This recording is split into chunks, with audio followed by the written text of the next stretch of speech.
and thank you for listening to this special edition episode of the Wheel Talk podcast. My name is Ivy Mickey, but I will not be hosting today. Instead, we have an awesome interview that our very own Matilda Raynolds, Tils, did on the road after the Tour Down Under and before the Cadel Evans Great Ocean Road Race with Heidi Franz.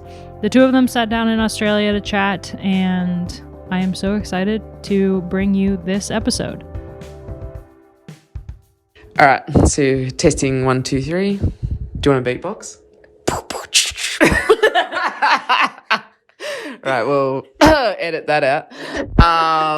No, so I'm here with Heidi Louise Franz. Excellent, well done.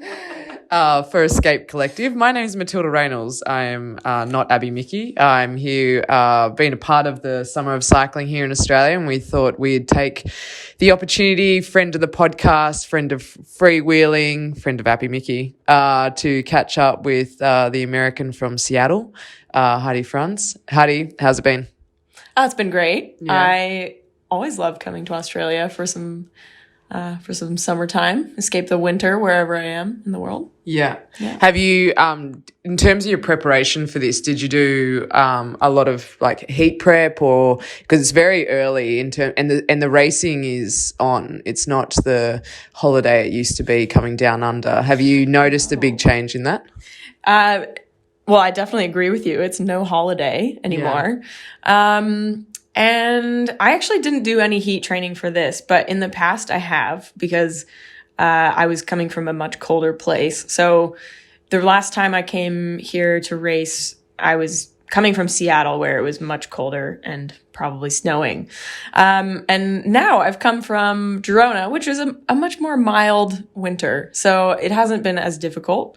And I think this year's racing actually wasn't that bad as far as the heat went. So I kind of got lucky in that aspect.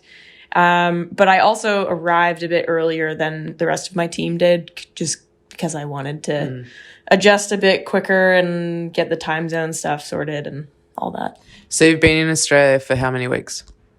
I got here on the 5th of January. So I guess 3 weeks, over 3 weeks. Almost 4. Yeah. So let me test some of your Australian-ness on this Australia Day. So, oh, yes, happy Australia Day. I know. Well, it's a bit controversial, so we sort of, but don't really celebrate it because it's sort of the day that the English took it, but we will try not to cancel ourselves, so we will move on. But yes. But yeah, today is Australia Day, so let me test some of your Australianness. So if I was to say yeah, nah, do I mean yes or no? It could go either way. I would say yes. No. So it means like yeah, nah means like I agree with you and no. But no.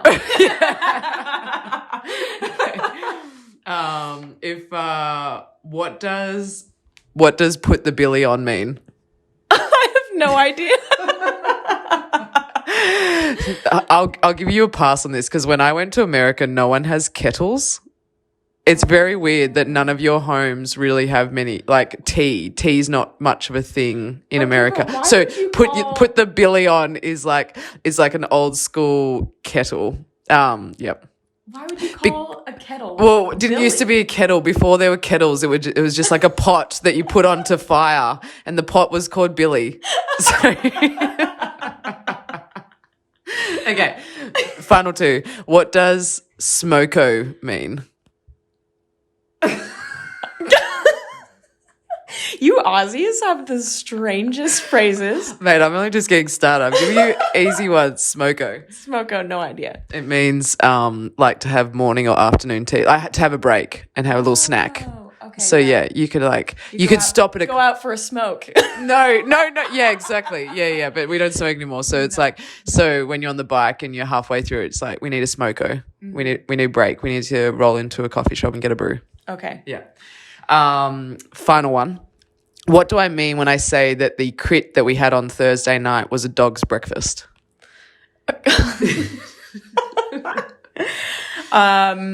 In the sense that it was relentless and a bit like your dog eating too fast.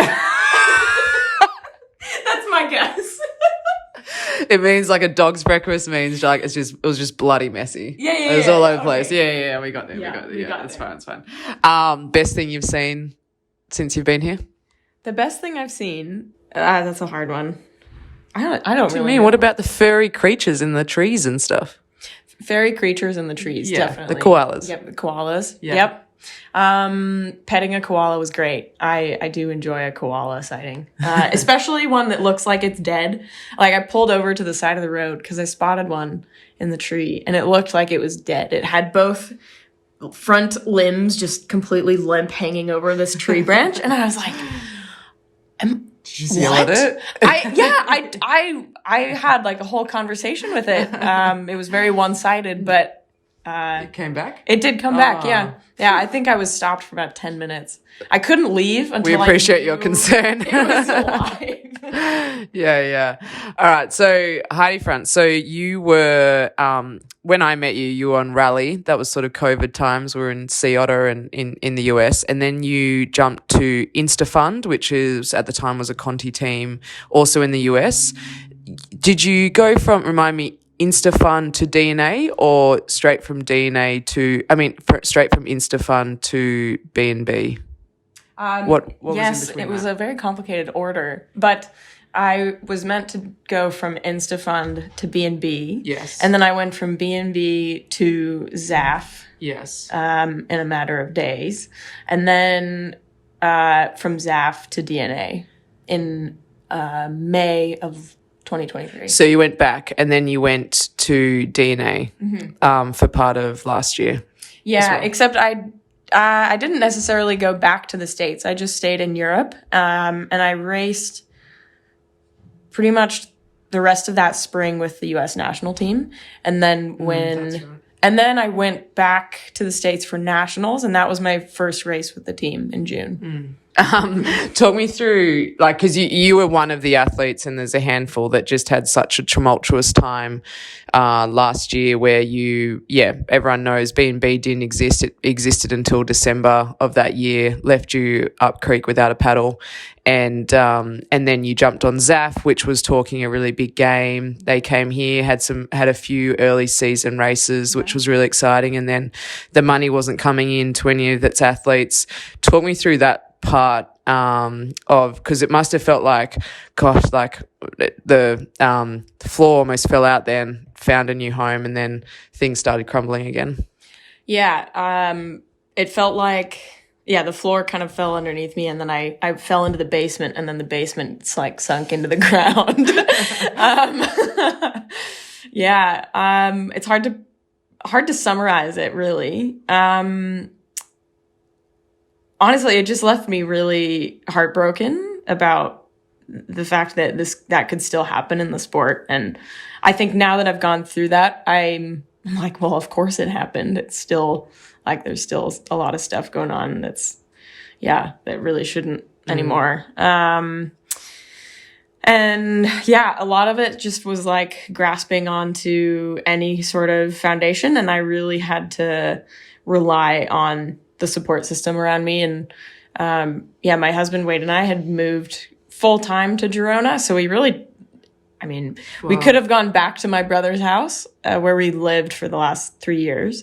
We could have gone back there and like slept in his guest room if we really had to, but we completely moved over to Europe full time, and then just had to trust that if I kept training. Like I never stopped training. I trained really hard throughout that whole period, and really relied on the national team to just get me races. And I figured if I just raced from my heart, which I think I've always done, but I kind of really tapped into that more, then that would help me find something new. And honestly, DNA was always a team that I admired from the States, and I'd always just heard such great things about them taking care of their people. And it was like a family. And that was really immediately when I joined the team, that was what it felt like. And so, and I could just trust them. Really, all I needed was to be able to trust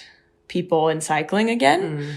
And they provided that for me. And so, it kind of allowed me to keep going. So before that, you'd won a stage of the Tour of Gila. Tour of the Gila. Gila, not Gila. Gila. It's an Australian thing. We call it Gila. No.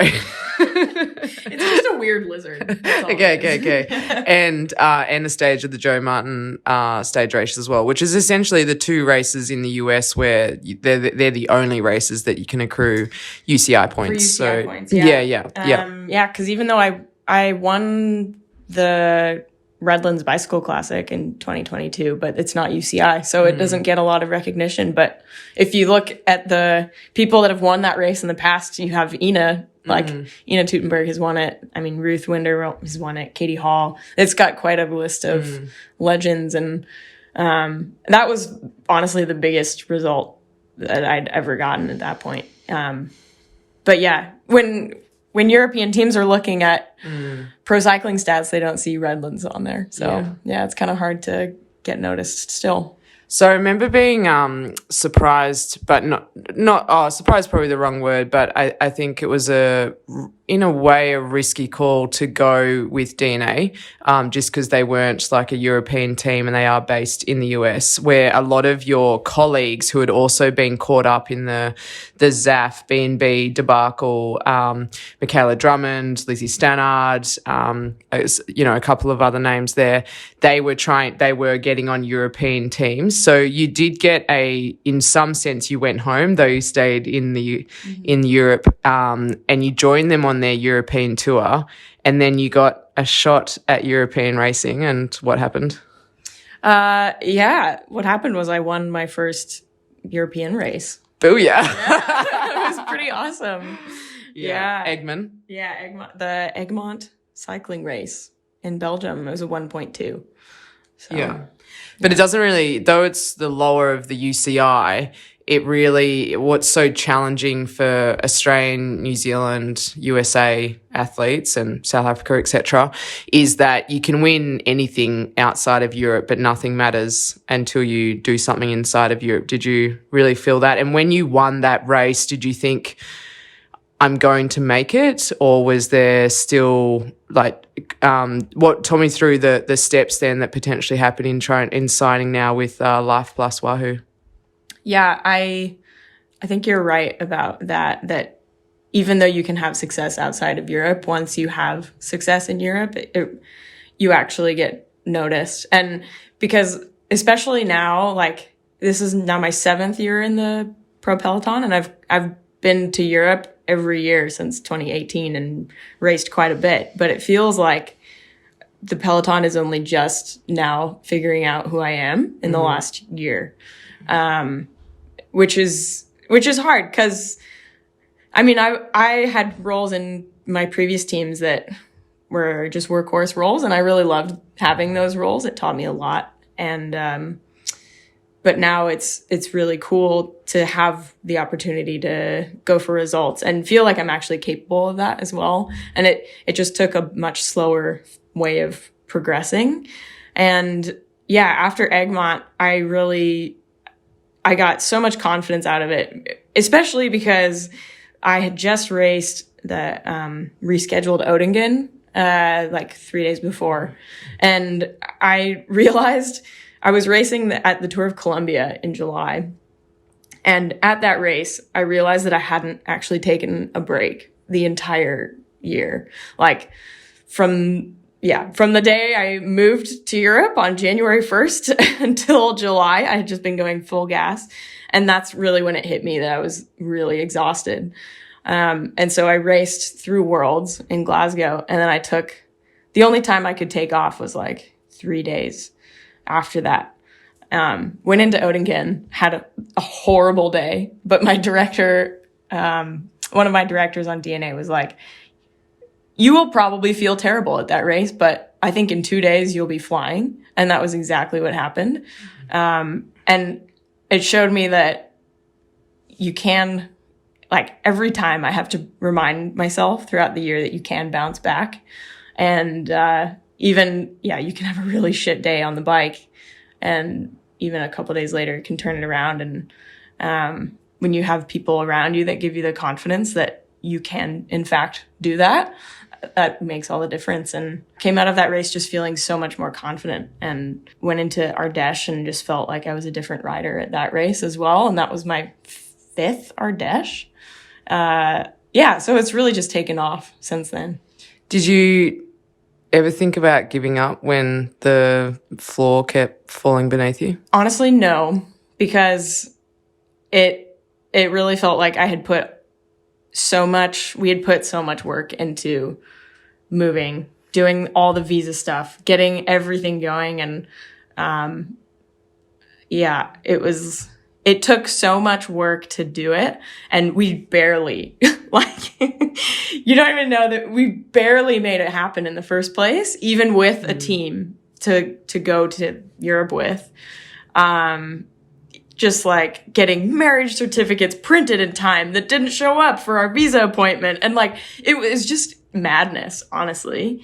And so when we got there, we got our apartment, we moved in, we got furniture, we brought our cat. We're like, no, we are staying here and we're going to make this work. We are going to make it happen. And I think just through sheer determination. So essentially you were all in. Completely. Yeah. So happier times. You've come through what is significant rough waters, and you have signed with Lifeplus Wahoo this year. You joined them on a training camp, I think, before. And how's the team? They look rejuvenated. They've got a huge history in the sport and in producing champions, and are sort of knocking on that world tour door. Tell me about the team. Yeah, the team is fantastic. Honestly, it's we had a team camp in December, like you said, and just right off the bat, it felt like everyone was comfortable being themselves. No one had to kind of tiptoe around other people, feel intimidated. There was none of that. Everyone was just completely themselves from day one, which I think is really unique. And having a supportive and positive environment there with ambitions, but without this high pressure vacuum, is really unique. And I think that's why they do so well in producing riders that go on to, be champions in other teams. And the fact that they're so proud of that too is really cool. And we had very similar years in 2023. Mm-hmm. They went through a period of really tumultuous times as well with sponsors, and the way they made it work it kind of mirrored in a way my trajectory as well. So I felt really seen by the team when we were discussing the contract and coming on board, and it really validated that kind of attitude of just going all in and not giving up. It was actually really, really hard to talk with other teams. I just couldn't get anywhere. And Tom and Lifeplus were the first people that actually acknowledged the work that I'd done to stay in Europe and really not give up. And I just felt so relieved and seen by that. And it meant a lot. Was that so difficult though, when you know how good you are? And what you can bring to a team, not just as a leader, like we saw, or ability to get results. So straight off the back, stage 2 at Tour Down Under World Tour event, you've gotten a 5th place on a really, really difficult stage. That Stirling stage was a really grippy day. The team has already had a great start, but was it just so frustrating when those bigger teams, or, even some of the more prominent teams, or teams that would really, need someone like you, and how much you can bring to the team, that they just weren't even giving that time of day? Yeah. I can't even tell you how frustrating it is. It's to have one of the teams tell you that you have no potential. And they spent half an hour looking through your training peaks and didn't even bother to have a conversation with me. It was they looked at my numbers and then told me I had no potential. And that was in, I don't know, August of this year. And I was wow, okay. And I had so many friends on that team that were like, really supportive and rooting for me. And it was a similar story with other teams as well. And it was like, okay, wow, it's not going to get easier. Even though I feel like I proved myself in Europe, it wasn't getting easier. And it just made me appreciate all the more the teams and managers that saw what I had been through, and even knew me from like 2018 rally days too, where I was like kind of an invisible workhorse or whatever, just floating through the peloton trying to figure things out. And I don't know, it's been a wild ride. Oh, mate, it's just, I think that's why, we wanted to talk to you, because it's sort of just to try to give a bit of, and like, we so appreciate you being open about it, but a bit of insight on, there's a lot of pathways into the pro peloton, and particularly if you're not 19 and you're not from Europe, then it's getting, more and more difficult. There's quite a stigma out there at the moment, it seems, for, older riders that can bring a lot to a team. But how it must have been really to get that 5th place and to feel like you've known you've always belonged there, but you just needed that opportunity, and even to not necessarily prove yourself, but that, I don't know if that's how it felt, but with the team, like to show the team, hey, you made the right call. Yeah, after that stage, I had this whole monologue in my head that I was like, I feel like I have to preach something, but I didn't end up saying anything about it. But preach it here, sister. Well, what I wanted to say was just that, like, yes, there's this huge trend of signing these 18-year-olds, 19-year-olds, and then kind of overlooking the riders that have just been slowly progressing at their own rate, going through stuff and learning by doing. And I've always been a learner that progresses by making mistakes. And I feel like I'm a bit worried that there's less opportunity for younger riders, and even riders that come into cycling in their 20s like I did.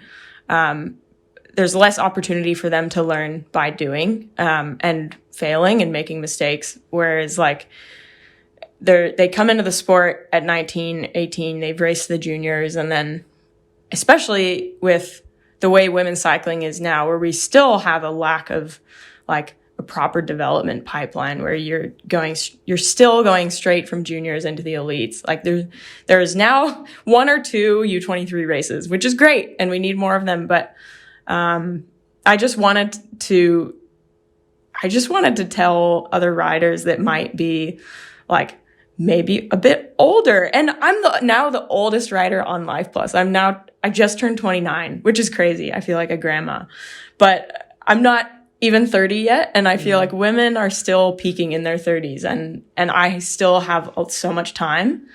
And to get the best result that I've ever gotten at the highest level event, like now when I'm 29, was just insane. And it meant so much to me, just that there is a place for me in the sport. And for a long time, I didn't think that the sport wanted me anymore. And that, like last year, that was what it felt like. And there is a place for these types of riders that progress slower than the young phenoms that are around. And that's what I wanted to preach. So. I think you've said it so well, Heidi. It feels like whenever people ask me, like, what, I don't know, you get the odd question when we're at that pro panel, for the rattle gravel, and that little girl said, and, what would you tell me or younger self or getting into the sport? And it just feels like you just want to say you've got so much time. It feels like the women that are coming through are just in such a rush. And not necessarily looking around either, with what they're trying to do. But Yeah, it's and probably feels like a lot that are coming into the sport won't probably hit their peak. There's a lot of studies out there that the mid-30s is women are getting stronger and able to go longer, and there's research to back that up. But majority of the athletes that are coming in probably won't see that part of their career. Yeah, by doing too much, too young of an age, I think. I mean, it's like I did some gymnastics when I was younger and a little bit in high school. And it's like, yeah, you have 16-year-olds going to the Olympics and they're retired by the age of 23 or 25. And cycling is not that. It doesn't need to be that. And I just really wish, like, another American, Kaya Schmidt, is a great example where she went into the world tour right out of junior. Where is she? She's racing for the Liv Jayco development team now, which I'm really excited for because I feel like she will have more chances to develop rather than just being thrown into the world tour and the pressure of performing, even though when she joined Rally Rally Human Powered Health at the time, she was told that there would be no pressure, but then there obviously was pressure for her to perform, and she ended up without a contract. And and Sarah Gigante is such a great example too, where like she was so young and so successful at her age, and then to be called washed up at 23, like that interview broke my heart in so many ways. And I'm so thrilled to see her back kicking ass because I feel like we've only just seen the start of what she can do, and with support and just support and healthy support, really, she can go really. Because Sarah's such an interesting one, because for the Australians, we always knew that. No one would ever say that about her, even with the challenges she's had, because always knew the potential. Once she came through that, everyone here always knew that she has the potential to take on Demi Vollering, honestly, at the Tour de France. But if you put on your European glasses, it can be hard to see that if, you're only looking at it sort of from a surface level, which, look out, I think. Yes, she's acknowledged some bunch skills but she's also acknowledged that she's hardly had any pro racing as well. So 22 races in 2 years, wasn't it? Her skills are gonna come in rapidly, I think, with the racing that she'll get to do now. And again, it's progressing at your individual rate. There's no algorithm. My teammate Alicia said it so well just the other day. She said cycling is not like 2 + 2 does not equal 4 in cycling. That you cannot just apply that to this sport because there are so many different ways of progressing through it, so many different ways of training, and we all have different coaches that have different methods. And it's like, you have to allow riders to make mistakes and develop slowly or quickly if that's how they're doing it. Yeah. Looking forward, what makes this year successful for yourself and for Lifeplus? What's the teams? We're actually sitting. I'll set the scene. We're actually sitting in a boardroom at the moment. So, what are your KPIs for this season? And we can have a performance meeting later. I think what's great about this team is a successful season isn't, a list of results on a piece of paper. I think we've already had such a great start with the team dynamic that we have and racing as a unit from day one, and just continuing that and showing ourselves and proving that we can do the biggest races in the world is a successul season. And I think for me, I've had to readjust my goals a little bit because I ticked that off on day 2. A top 10 in the world tour was my goal for the whole year, and I was top 5. So I got to readjust my expectations a little bit. But helping the younger girls on this team, now that I'm the grandma, And I've sort of had to come to terms with the experience that I do have. And I think on DNA, actually, that was one of the first times I acknowledged that, I do have a lot of experience, and I do really enjoy leading on a team and sharing my tactical knowledge, or sharing my knowledge about races that I've been doing for the last 7 years. And that was the first time I'd really gotten to appreciate that about my growth, sort of as a workhorse and team worker, and seeing the races from a different perspective, and being able to share and teach newer riders how to do that. If I can keep doing that on this team, I'll be really, really fulfilled, honestly.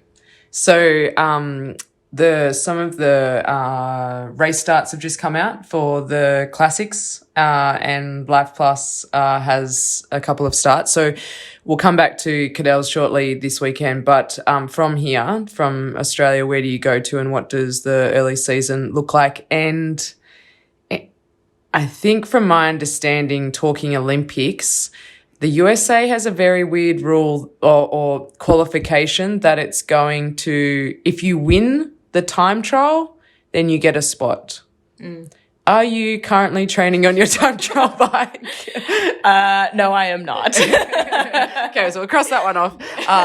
What you'll be doing in July. But before that, what does the season look like? Well, I'll tell you what I hope my husband is doing in July. I think he's the most likely to go to the Olympics in our family as a mechanic. So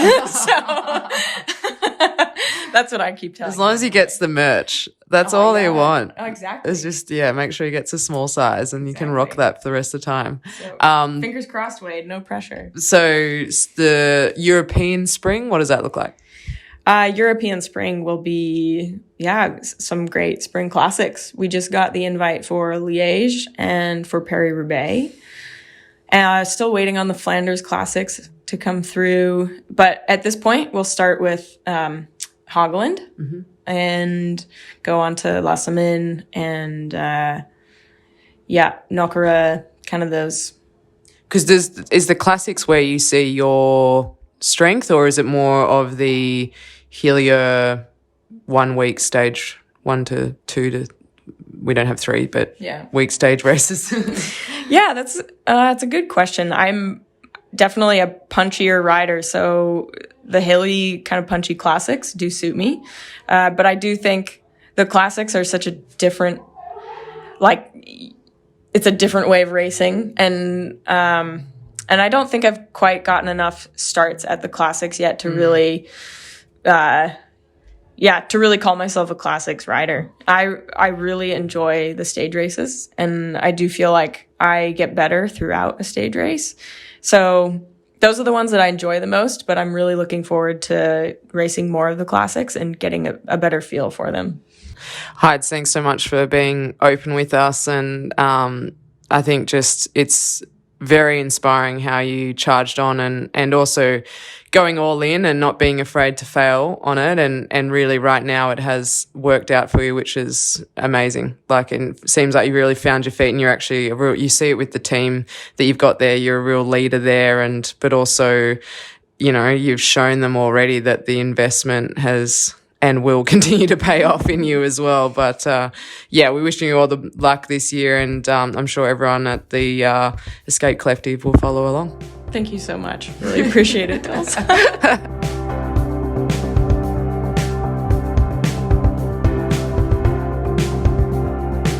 All right, that's it for this special episode. Thank you so much for listening. We will be back tomorrow with our regular Wheel Talk podcast with Gracie, Loren, and I. And we are closing in on opening weekend. Omloop Het Nieuwsblad is coming. We cannot wait to talk about it this week. Thank you so much for listening.